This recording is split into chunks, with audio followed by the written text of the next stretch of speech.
আল্লাহ তাআলা আমাদেরকে একলা ছাড়ে না। কি ছাড়ে নাই বলেন না? আরে আদম এবং হাওয়াকে আল্লাহ তাআলা যখন আদম নবী এবং হাওয়া আলাইহিস সালাম এই প্রথম এই দুইজন মানুষকে যখন আসমান থেকে জমিনে পাঠাইছে, তখনও আল্লাহ তাআলা একলা ছাড়ে না। এই দুইজনকে বলছে ফা ইম্মা ইয়াতিয়ান্নাকুম মিন্নি হুদান, যাও তোমরা দুনিয়ায়, আমার পক্ষ থেকে তোমাদের কাছে ওহী আসবে, হেদায়েত আসবে, আমার পক্ষ থেকে দিক নির্দেশনা আসবে। যুগে যুগে সর্বকালে সর্বযুগে আমি আল্লাহ তোমাদের কাছে হেদায়েত পাঠাবো, আমার দিক নির্দেশনা পাঠাবো। আল্লাহ তাআলা কোনো কালে প্রথম আদম এবং হাওয়া আলাইহিস সালাম থেকে নিয়ে আজকের এই দিন এবং আজকের দিন থেকে আগামী কিয়ামত পর্যন্ত কোনো যুগে কোনো কালে আল্লাহ তাআলা মানুষকে একা ছেড়ে দেয় না, একা ছেড়ে দেয়। আল্লাহ বলেন আমি বানাইছি আমার বান্দাকে, আমি আমার বান্দার জীবন চলার সমস্ত কিছু সুন্দর নিখুঁত আমার মর্জি মতো চালাবার জন্য দুইটা ব্যবস্থা সর্বযুগে সর্বকালে রাখছি। কয়টা ব্যবস্থা? আমাদের জন্য, আমাদের আগের ওয়ালাদের জন্য, আগামীতে যারা আসবে পৃথিবীতে তাদের জন্য। কয়টা জিনিস? একলা না আমরা, আমাদের জন্য দুইটি ব্যবস্থাপনা আল্লাহর পক্ষ থেকে সবসময় আছে, কুদরতি ব্যবস্থা। একটার নাম হলো রিজালুল্লাহ, আরেকটার নাম হলো কিতাবুল্লাহ। এই দুটা জিনিস আপনি আগে এই নাম এটি কইতেই আমরা আগে বলেন। এক নাম্বার হলো রিজালুল্লাহ, বলেন বলেন। দুই নাম্বার হলো কিতাবুল্লাহ। ও আমরা হুজুর না, এই কারণে আমরা পারি না এই সমস্ত কথা কইয়া বইয়া থাকবো। তো আজীবন আপনি ফাটতেন না, আর কোনোদিন ফাটতেনও না, এমনি বুঝে এমনি মরে যাবেন। কথা বুঝছেন না? আমার এটা একটা ওয়াসওয়াসা আমাদের, যে আমি যখন হুজুর না কাজে বাদ, আমি আর কিছুই জানার, শিখার, বলার, উচ্চারণের দরকার নেই। না বাপ, এটা ঠিক না। তাহলে দুইটা মাধ্যম আল্লাহ তাআলা সর্বযুগে আমাদের জন্য রেখেছেন। একটা হলো রিজালুল্লাহ, আরেকটা হলো কিতাবুল্লাহ। কি ওর না না হইলে নাই, যার জায়গা হয় না হে বুঝ করে বলবে। বহুত জায়গা আছে, এখনো বহুত জায়গা আছে, এখানে আরো 200-500 মানুষ বুঝতে পারবে। ভাই একটু আগে বসেন তো, কষ্ট করেন বাবা, একটা মিনিট। আমি একবারে ঘড়ি ধরার সময় আমার, আমি 9টা বাজে চলে যাবো কিন্তু। আমার পরে ইনশাআল্লাহ আমাদের হযরত মাওলানা মুফতি আশরাফুল আলম ওবাইদি সাহেব হযরত দামাত বারাকাতুম তিনি বয়ান করবেন ইনশাআল্লাহ। তো চলেন, আগান না ভাই, আগায় বসেন।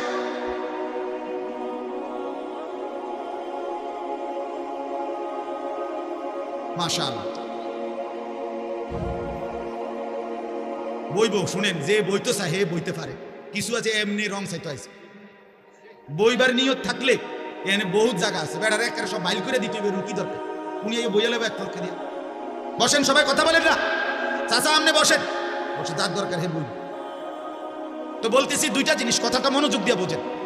দুইটি জিনিস সর্বযুগে মানুষের হেদায়েতের জন্য আল্লাহ তাআলা প্রেরণ করেছেন। একটা হলো রিজালুল্লাহ, বলেন কি? আরেকটা হলো কিতাবুল্লাহ। রিজালুল্লাহ মানে কি? মানে হলো আল্লাহ তাআলা তার পক্ষ থেকে সর্বকালে সর্বযুগে মানুষের হেদায়েত, মানুষকে দিক নির্দেশনা দেওয়ার জন্য আল্লাহ তাআলা তার পক্ষ থেকে মনোনীত ব্যক্তি, মনোনীত পুরুষ আল্লাহ তাআলা এই পৃথিবীতে পাঠিয়েছে। এটাকে বলে রিজাল, মনোনীত পুরুষ, মনোনীত ব্যক্তি। সেই আদম আলাইহিস সালাম থেকে নিয়ে আমাদের নবী সাল্লাল্লাহু আলাইহি ওয়াসাল্লাম, আখেরি পয়গম্বর নবী মুহাম্মদ সাল্লাল্লাহু আলাইহি সাল্লাম, এই উনি পর্যন্ত আল্লাহ তাআলা ওই মনোনীত ব্যক্তি যারা যুগে যুগে কালে কালে মানুষের হেদায়েত এবং কল্যাণের জন্য, দিক নির্দেশনার জন্য, আল্লাহর কাছে ফিরাবার জন্য পাঠিয়েছেন আল্লাহ যাদেরকে, তাদেরকে বলা হয় নবী এবং রাসূল। এরাই রিজাল, এরা আল্লাহর পক্ষ থেকে মনোনীত ব্যক্তি, মনোনীত পুরুষ।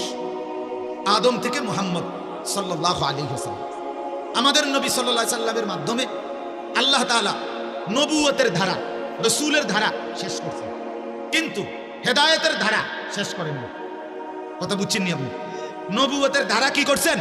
শেষ করেন, কিন্তু হেদায়েতের ধারা কি করেন নাই? শেষ। আল্লাহর ওয়াদা, কিয়ামত পর্যন্ত আমি মনোনীত ব্যক্তি পাঠাবো। আল্লাহ তাআলা নবী এবং রাসূলের পরে মনে করেন আখিরি নবী সাল্লাল্লাহু আলাইহি ওয়াসাল্লাম, তিনি শেষ নবী। নবীজি নিজে বলছেন আনা খাতামুন নবিয়্যিন লা নবিয়্যা বা'দি, আমি আখিরি নবী, আমার পরে আর কোনো নবী নেই।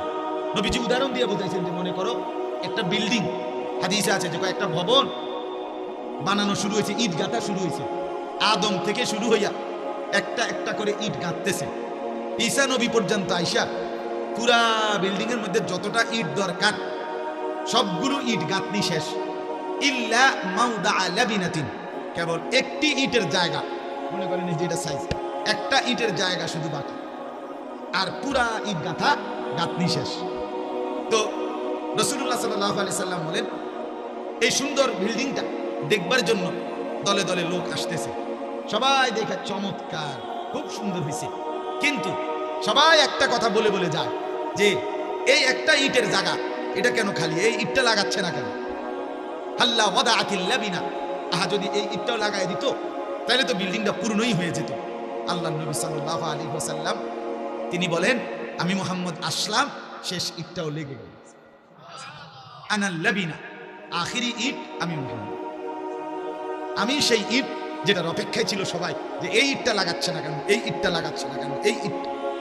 নবীজি বলেন, আমি আসলাম, সেই ইটটা লাগানো হয়ে গেল, আমি হলাম আখিরি ইট, আমি শেষ নবী, আমার দ্বারা নবুয়তের বিল্ডিং, রিসালতের বিল্ডিং শেষ হয়ে গেল।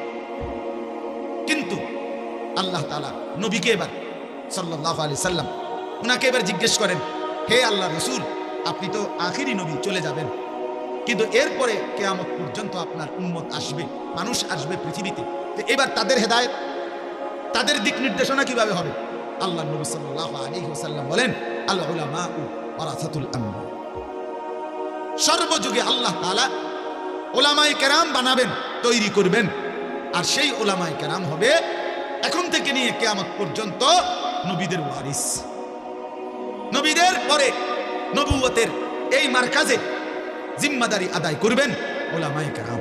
তারা নবী হবে না, তারা রাসূল হবে না, কিন্তু তারা ওই মানুষকে হেদায়েতের, রাহনুমাইয়ের, দিক নির্দেশনার দায়িত্বটা যথারীতি পালন করবে, যথারীতি পালন। কোরআনুল কারীমের মধ্যে আছে, একটা কথা শুধু বুঝেন, কোরআনে আছে, আল্লাহু ইয়াসতাফি মিনাল মালাইকাতি রুসুলান ওয়া মিনান নাস। উলামায়ে কেরাম তো ভালো বুঝবে, আপনারা মোটামুটি বুঝবেন। একটা শব্দ আছে এখানে, আল্লাহু ইয়াসতাফি, ইয়াসতাফি, আমাদের নবীকে বলেন নবী মুস্তাফা, কয় কিনা বলেন তো? এই মুস্তাফা, এই শব্দের অর্থ হলো নির্বাচিত, মানে আল্লাহর পক্ষ থেকে যিনি মনোনীত, আল্লাহর পক্ষ থেকে যিনি নির্বাচিত। এই শব্দটা আরবি শব্দ মুস্তাফা, এটার ব্যাকরণে আপনার শব্দ আরেকটা হলো ইয়াসতাফি। তো আল্লাহ বলেন, মানুষদের মধ্য থেকে কারা কারা রসুল হবে, কারা কারা নবী হবে, এটা আমি আল্লাহ নির্বাচিত করি। তাহলে নবী নির্বাচন করে কে? রসুল নির্বাচন করে কে? আদমকে নির্বাচন করেছেন কে?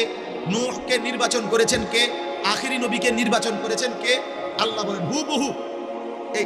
এই শব্দটা হুবহু আল্লাহ কোরআনে আছে সূরা ফাতিরের মধ্যে, সুম্মা আওরাসনাল কিতাব আল্লাযীনা ইসতাফাইনা মিন ইবাদিনা। আল্লাহ বলেন, আমার শেষ নবী মুহাম্মদের পরে আমি আল্লাহ তাআলা পরবর্তীতেও আমার কোটি কোটি বান্দার মধ্য থেকে আমার এই কোরআন গ্রহণ করবে, আমার এই কোরআনের উত্তরাধিকার হবে, আওরাসনা, ওয়ারাসা, উত্তরাধিকার হবে যারা, তাদেরকেও আমি আল্লাহ ইসতাফাইনা, আমি নির্বাচন করব, আমি নির্বাচন করব, আমি নির্বাচন। তাহলে রসুল নির্বাচন করে কে? এই রসুলের পরবর্তী উপযুক্ত নায়েব, উপযুক্ত উলামায়ে কেরাম, উপযুক্ত রাহবার, উপযুক্ত পথ প্রদর্শক, মানুষকে রাহবারি করার মতো দিক নির্দেশনা আল্লাহ তাআলা বলেন এটা আমি নির্বাচন করি। এক শব্দ হুবহু, ইয়াসতাফি ইসতাফাইনা, ইয়াসতাফি ইসতাফাইনা, সেম শব্দ। এটা মাজির সিগা, অতীতকালীন, ওটা মুজারির সিগা, ভবিষ্যৎকালীন শব্দ। এই জন্য আল্লাহ তাআলা যুগে যুগে আল্লাহর পক্ষ থেকে রাসূলুল্লাহ সাল্লাল্লাহু আলাইহি সাল্লামের পরেও কিয়ামত পর্যন্ত কত সময়, এই আমাদের নবীর পরে আজকে প্রায় ১৫০০ বছরের কাছাকাছি, এই ১৫০০ বছরে কত ঝড়, কত তুফান, কত মহামারী, কত বন্যা, কত দুর্ভিক্ষ, কত আফত, কত মুসিবত, কত জুলুম, কত নির্যাতন, কত অন্যায়, কত অবিচার, কত অত্যাচার মুসলমানদের উপরে গেছে পৃথিবীতে এই ১৫০০ বছর। কিন্তু কসম আল্লাহর, আপনারা যদি খোঁজ নেন বুঝবেন এটা, বা কোনো বিবেকবানকে যদি জিজ্ঞেস করেন তাও বুঝবেন, এই ১৫০০ বছরে আল্লাহর জমিনে যত ঝড়ঝাপটাই হোক, কোনো কালে উলামায়ে কেরাম শূন্য পৃথিবী একদিনও ছিল না। এটা আল্লাহর নিজাম, আল্লাহর সিস্টেম, আল্লাহর ওয়াদাই। জমিন আমি রিজাল থেকে বুঝানেওয়ালা, আমার রাহবারি করবে, আমার দিন বুঝাবে, আমার কোরআন বুঝাবে, আমার বন্ধুর হাদিস বুঝাবে, আখিরাতের পথ দেখাবে, জাহান্নাম থেকে বাঁচবার কথা বলবে, জান্নাতে যাওয়ার কথা বলবে। এরকম বুঝাইন না লোক, এরকম বলুন না মানুষ থেকে জমিন আমি আল্লাহ একদিন 1 ঘন্টাও খালি রাখবো না। কথা বুঝাইতে পারলাম এই কথা? এটা জরুরি।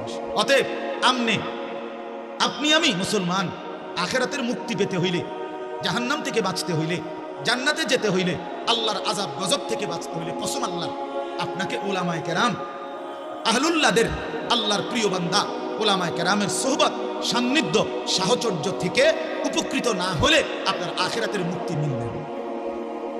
আখিরাত আপনি যদি বলেন যে অমুক হুজুরের ত্রুটি, তমুক হুজুরের ত্রুটি, অমুক হুজুরের এই দোষ, তমুক হুজুরের এই দোষ, না, আপনার দোষের কোনো দরকার নাই। আপনার দিন মানা দরকার যদি হয়, আপনি যদি আল্লাহর কাছে খাঁটি দিলে চান, কসম আল্লাহর, যেই আলেম আপনাকে সত্যিকার আখিরাতের পথ দেখাইতে পারবে এমন আলেম প্রত্যেক যুগে, প্রত্যেক অঞ্চলে, প্রত্যেক দেশে, প্রত্যেক এলাকায় আল্লাহ ব্যবস্থা রাখছেন আপনার সাধ্যের ভিতরে, আছেই আছে, আছেই আছে। আপনি দিল থেকে চান, আল্লাহ আপনার জন্য কুদরতি ইন্তজাম করবেনই করবেন, করবেনই করবেন। কোনো সন্দেহ, কোনো সন্দেহ। এই বাজারে ভেজালে ভরা, বর্তমান বাজার সব পণ্যের মধ্যে ভেজাল আছে, কিন্তু এই ভেজালের পণ্যের ভিতরেও প্রত্যেক অঞ্চলে, প্রত্যেক এলাকায়, প্রত্যেক উপজেলায়, প্রত্যেক ইউনিয়নেও 1 নাম্বার মাল, পিওর মালও আছে। আছে কিনা বলেন না কেন? একটু কষ্ট করতে হবে, একটু বেশি পরিশ্রম করে খুঁজে নিতে হবে, এর দূরে মেহনতটা একটু বাড়াইতে হবে। আরে পিওর আছে, পিওর ছাড়া, খাঁটি ছাড়া, আসল ছাড়া জমিন টিকবে না। কথা বোঝেন নাই? সব বাটফাট, সব সিটার, সব 2 নম্বর, সব লাইনের সবাই, কসম আল্লাহ, তাইলে সূর্য উঠবে না, চাঁদ উঠবে না, রোদ উঠবে না, বৃষ্টি হবে না, আসমান থাকবে না, জমিন থাকবে না। রাসূলুল্লাহ সাল্লাল্লাহু আলাইহি সাল্লামের হাদিস, স্পষ্ট হাদিস আছে, নবী সাল্লাল্লাহু আলাইহি সাল্লাম বলেন, কিয়ামত সংগঠিত হবে কাদের উপর? কিয়ামত সংগঠিত হবে, রাসূলুল্লাহ বলেন, লা তাকুমুস সাআতু ইল্লা আলা শিরারিল খালক। জমিনের সব যখন একবারে নিকৃষ্ট হয়ে যাবে, সবাই পাপী, সবাই অসভ্য, সবাই চরিত্রহীন, এভাবে যখন সব হয়ে যাবে, আল্লাহ রাসূল বলছে, তখন আর পৃথিবী থাকবে না। আল্লাহ বলবে, ইসরাফিল দে ফুঁদে, আর রাখবে। তাইলে বন্ধু আমার, যদি সূর্য উঠে, চাঁদ উঠে, যদি দেখি মাথার উপরে আসমান এখনো আছে, যদি দেখি পায়ের নিচে জমিন এখনো আছে, যদি দেখি আলো হয়, যদি দেখি অন্ধকার হয়, তাহলে বুঝতে হবে সৎ, যোগ্য, নির্ধারিত, নির্বাচিত, উপযুক্ত আলেম দ্বীন আল্লাহর জমিন এখনো আছে। আছে কিনা বলেন না কেন? আপনাকে কষ্ট করতে হবে। আপনি ওই সাধুয়ানে বইয়া বিড়ি খাইতে খাইতে না, ভালো মানুষ করতে, ফাজিল কোথাকার, আপনি ভালো মানুষ করতে বিড়ি খাই না বেটা, তুমি ভালো মানুষ কি? তোমার কথা বলেন না কেন? তুমি তো 1 নম্বর ফাজিল। তুমি চা দোকানে বইয়া ভালো মানুষ কোয়া, তো তুমি কও ভালো মানুষ নাই? কি ভালো মানুষ নাই? কি ধরনের ভালো মানুষ? সামনে টুয়াইতে না এই বিড়ি হই না, তো বিড়ি হই না তো আরো কত বেটা বিড়ি খায়, বলে না এই জাতের মানুষ আরো ভালো মানুষ কয়েছে, আপনি বিড়ি খান কেন? আপনি তো বুঝলেন যে এটির ভালো মানুষ কয় না, আপনি খান কেন বিড়ি? কথা বলেন না কেন? হ্যাঁ, গালি গালাজ করে যে সে যে ভালো মানুষ না, এটা তো আপনি বুঝছে, তো আপনি দেন কেন গালি? টেলিভিশনে নর্তকীর নাচ দেখলে, নাচ গান দেখলে তারে ভালো মানুষ কয় না, এটা আপনি বুঝছেন না, তো আপনি দেখেন কেন? আপনি ছেড়ে দেন, এটাই তো ভালো মানুষ। না করতে ভালো মানুষই তো দেখি না, বেহেশতে যাইব কেটা লোকে তো দেখি না, ফেরেশতারা যে একটা ফেসে পড়ে রয়েছে বেহেশতে নিয়ে আসে। হ্যাঁ না, ফেরেশতারও তো একটা টেনশন আছে, লোকে তো এবারেই শেষ, এই মেয়ে হয়তো ব্যস্ত যাওয়াই না, শেষ লোকটা, উনি মরে গেলে আর ব্যস্ত যাই না লোক। নামের থেকে ভালো লোক কোটি কোটি লক্ষ লক্ষ এই জমিনে আছে, সেজদাওয়ালা বান্দা আছে, আল্লাহর গোলামি করে নেওয়ালা বান্দা আছে কিনা বলেন না? রাত গভীরে তাহাজ্জুদ করে, চোখের পানিতে বিস্তা ভাষায়, নামাজের মুসল্লা ভাষায় এমন মুসলমান আজও পৃথিবীতে কোটি কোটি আছে। এই পৃথিবীতে এখনো মুজাহিদ আছে, এই পৃথিবীতে এখনো আল্লাহর রাস্তায় জামবাজ সৈনিক আছে, এই পৃথিবীতে আল্লাহর জন্য জীবন উৎসর্গ করার মতো মনোবল সম্পূর্ণ লাখো কোটি বান্দা ইমানদার মুসলমান এখনো আছে, ছিল, থাকবে ইনশাআল্লাহ। 180 কোটি মুসলমান, ইসরায়েলের ইহুদিরা আমাদের এই 180 কোটি মুসলমান, 57টি মুসলিম রাষ্ট্র আমাদেরকে 2 পয়সাও পাত্তা দেয় না, আমাদেরকে ভয় করে না তারা। কিন্তু ওই মাটির তলে চোখের আড়ালে অল্প কিছু মুজাহিদ, হামাসের মুজাহিদ, যারা জান বাজি রেখে লড়াই করবার সিদ্ধান্ত নিচ্ছে, যুদ্ধ করছে, তাদের 24 ঘন্টার পৃথিবীর সর্বাধুনিক অস্ত্র দিয়েও তারা ওই মুজাহিদদের ভয়ে কাঁপতেছে। মোমেন যখন জানবাজি রাখবার সিদ্ধান্ত নেয়, মোমেন যখন সিদ্ধান্ত নেয় জীবন যেটা এটা দিয়েই দেবো আল্লাহর জন্য, তখন গোটা পৃথিবীর দুশ্মন তার ভয়ে কাঁপতে থাকে। আমরা বীরু, আমরা কাপুরুষ, আমরা দুনিয়ার লুবি হয়ে গেছি, আমরা সম্পদের লুবি, আমরা দুনিয়ার লুবি, আমরা ক্ষমতার লুবি, আমরা এই বাড়ি ঘর দালান বিল্ডিং নিয়ে কারাকারি, কত মিথ্যা, কত চুরি, কত বাটপারি, কত ধোঁকা, কত ওজনে কম দেওয়া, কত সুদ, কত ঘুষ, কত নাচ গান, এই নাফরমানির মধ্যে লিপ্ত থাকার কারণে কোনো কাফের বেঈমান আমগরে 2 পয়সাও পাত্তা দেয় না। যদি আমরা ফিরতে পারি মুসলমান, এই যুবক, যদি তোমরা নামাজি হইতা, যদি তোমরা ফজরের নামাজ পড়তা, যদি তোমরা আল্লাহর কোরআন পড়তা, যদি তোমরা কাফের বেঈমানদের মতো চুল না রেখে চারদিক দিয়া সমান চুল রাখতা, কসম আল্লাহর, যদি দিবা নিশি ফালতু মোবাইল না টিপতা, আল্লাহর কসম তোমাদের যুবকদের ভয়ে গোটা পৃথিবীর বেঈমান কাঁপত। আজ হেরে গেছি যুবক তোমাদের কারণে, আজ হেরে গেছি আমরা, আজ পারছি না আমরা তোমাদের কারণে, তোমাদেরকে বুঝাইতে পারছি না। তোমরা সেজদাকে পছন্দ করো না, তোমরা 5 ওয়াক্ত নামাজকে পছন্দ করো না। আমার ছেলেরা, তোমরা সারাক্ষণ মোবাইলে উলঙ্গ ছবি, নাচ গান, সারা রাত জিনা ব্যভিচারের দৃশ্য দেখেই মজা পাচ্ছ। রাস্তার মেয়ে তোমাদের কারণে নিরাপদ না, মানুষের বোন, মানুষের কন্যা, মানুষের বিবি, কেউ তোমাদের টিটকারির সামনে, তোমাদের রাক্ষসের মতো চেয়ে থাকার সামনে নিরাপদ না। আজ মুসলমান ভাইয়ের কারণে মুসলমান বোন হাঁটতে পারে না, মুসলমানের ভাইয়ের কারণে মুসলমানের মা হাঁটতে পারে না, মুসলমানের স্ত্রী হাঁটতে পারে না। 2 পাশ দিয়া রাস্তায় রাক্ষসের মতো, জানোয়ারের মতো বড় বড় চোখ নিয়া তাকাইয়া উপভোগ করে। এত অসভ্য, এত নোংরা হলে এই মানুষগুলোকে কেমনে বাতিল ভয় পাবে? আমাদেরকে ভয় পারে না। এই কারণে আমরা যদি সেজদাওয়ালা হইতাম, কসম আল্লাহর কসম, সারা পৃথিবীর বেঈমান আমাদের ভয়ে কাঁপত। একটা উদাহরণ দেই, মিশর বিজয়ের সময় রাসূলুল্লাহ সাল্লাল্লাহু আলাইহি ওয়াসাল্লামের একজন সাহাবীর নাম ছিল সাইয়্যিদুনা আমর ইবনুল আস রাদিয়াল্লাহু তাআলা আনহু।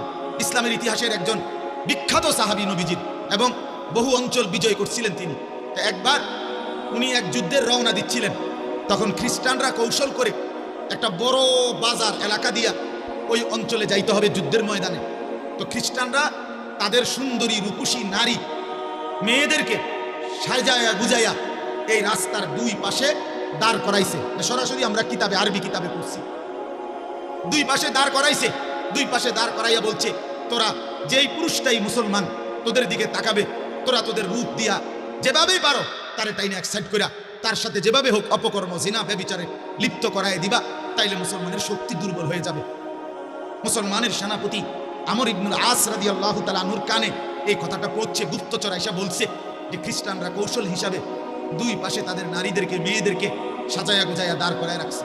কসম আল্লাহর, আমরা কিতাবে পড়ছি।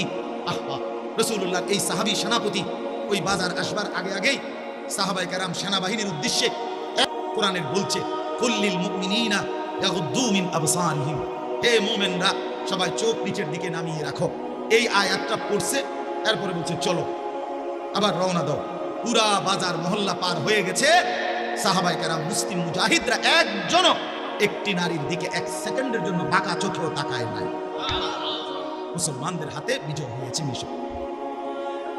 বন্ধু আমার, এই ছিল মুসলমান। কোথা থেকে কোথায় নেমে পড়লাম। ছিলাম আমরা আসমানে, আজ আমরা নিচে নেমে গেলাম 70 জমিন। আজ আমাদের জিল্লতি, আজ আমাদের লাঞ্ছনা, আজ আমাদের দুর্বলতা, ব্যর্থতা। 92 থেকে 97 লাখ ইহুদি মাত্র ইসরায়েলে, 1 কোটি না, 1 কোটির চাইতে কম ইসরায়েলের ইহুদি, তারা আমাদের 180 কোটি মুসলমানকে বৃদ্ধাঙ্গুলি দেখাচ্ছে। 57টি মুসলিম রাষ্ট্রের মুসলমানকে বৃদ্ধাঙ্গুলি দেখাচ্ছে। আমাদের দুর্বলতা কি পরিমাণ, আমাদের ব্যর্থতা কি পরিমাণ, আমাদের লাঞ্ছনা কি পরিমাণ। কোন দিন সমাধান হয় কে জানে।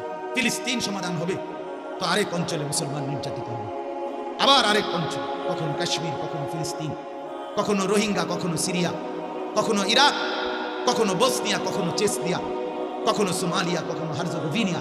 এইভাবে নির্যাতন হবে, হতে হতে কোনো দিন হতে পারে দুষ্ট কাফের আর বেঈমানদের দ্বারা আমরাও নির্যাতিত হব। কোনো সন্দেহ, আমাদের অব্যাহত গুনাহ, আমাদের অশ্লীলতা, আমাদের বেহায়াপনা, আমাদের ইসলাম থেকে বিচ্ছিন্ন হয়ে যাওয়া, আমাদের মা বোনদের বেপরদেগি, আমাদের ঘরে ঘরে রঙিন টেলিভিশন, আমাদের নাচ গান ফুর্তিতে আমরা যে মজা পাইয়া লাইছি, অল্প কিছু টাকা পাইয়া, সামান্য কদ্দুর দুনিয়া পাইয়া, আমাদের ছেলে মেয়ে, নারী পুরুষ, জওয়ান বুড়া আল্লাহরে যেভাবে বৃদ্ধাঙ্গুলি দেখানো শুরু করছেন, বুড়া বেটাও সাদওয়ান সারে না, যুবক ছেলেও মোবাইল ছাড়ে না, মহিলাও বেপরদেগি ছাড়ে না। ঘরকে ঘর নাচ গান, রাতের 2টা পর্যন্ত টেলিভিশনে নাচ গান, হিন্দি সিরিয়াল সব চলতেছে। আমার বাপ, এত রঙে আমগো জীবন যাবে না রে বাপ। আমরা বেশি রং পাইয়ালাছি, আমরা বেশি তামসা শুরু করছি, আমাদের বেশি তামসা শুরু হয়েছে। এই জন্য আমি অনুরোধ করলাম, আমার কথা শেষ। আল্লাহ তাআলা এখানে বলছেন যে আমি প্রত্যেক জামানায় আমি রিজাল পাঠিয়েছি, আমি তাদের কাছে ওয়াহি পাঠাইছি। তোমরা যা যা জানো না তাদের থেকে জেনে নাও বান্দা, নিজে নিজে চইল না, মন মতো চইল না। আরেকটা হলো এর সাথেই আছে, আল্লাহ তাআলা দ্বিতীয় আরেকটা জিনিস সর্বযুগে পাঠাইছেন, সেটা হলো কিতাবুল্লাহ, আল্লাহর পক্ষ থেকে কিতাব। আল্লাহর পক্ষ থেকে কি কিতাব? সেই আদম থেকে ঈসা নবী, প্রত্যেক নবীর উপরেই আসমানি কিতাব, বড় কিংবা ছোট কিংবা পিছনের নবীর কিতাবের অনুসরণ ছিল। অর্থাৎ নবীও আল্লাহর পক্ষ থেকে মানুষও মনোনীত, আর কি বলবে, কিভাবে চালাবে, কোন দিক নির্দেশনা দিবে, কথাগুলো, সিদ্ধান্তগুলো, এগুলো আল্লাহর পক্ষ থেকে মনোনীত। কথা বুঝেন না? নবী যেমন কার পক্ষ থেকে, ব্যক্তি যেমন আল্লাহ পাঠাইছেন বুঝাইবার লাগা, কি কইব, কেমনে চালাইব, এইটাও আল্লাহ পাঠাইছেন আল্লাহর পক্ষ থেকে। মন মতো বলারও অধিকার, যা তা বলার অধিকার নবীজিকে বলছে আল্লাহ। কোরআনে আছে, ওয়ালাউ তাকাব্বালা আলাইনা বা'দাল আকাবিল লাআখাযনা মিনহু বিল-ইয়ামিন সুম্মা লাকাতা'না মিনহুল ওয়াতিন। আরে বাপ, এটা সাংঘাতিক কথা, কাঁপার মতো কথা এটা। আমাদের নবীকে আল্লাহ বলছে, বন্ধু সাবধান, আমি আল্লাহর নামে যদি একটা কথা বানাইয়া বলেন, বানাইয়া আপনারে কইতেছি, আপনার ডান হাত এভাবে টেনে ধরে আপনার গড্ডান একটা কোপ দিয়ে আলাদা করে দেন। এটা কোরআনের আয়াত, রাসূলুল্লাহকে বলছে রাসূল।